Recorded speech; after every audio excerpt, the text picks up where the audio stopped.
Guys, piston slip বার করার নতুন পদ্ধতি গাইস, দেখুন। ওয়াও, নাইস সিস্টেম ভাই। মেকানিকের মাথায় কত না বুদ্ধি হয়। একটা মেকানিক হওয়া কত সহজ নয়।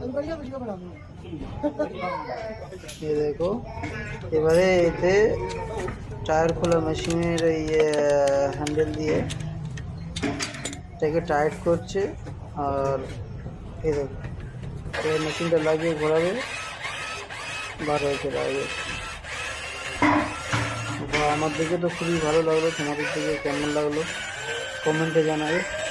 আর ভিডিওটা যদি ভালো লাগে বাইরের জন্য একটি লাইক, একটি কমেন্ট আর একটি শেয়ার নিশ্চয়ই করবে।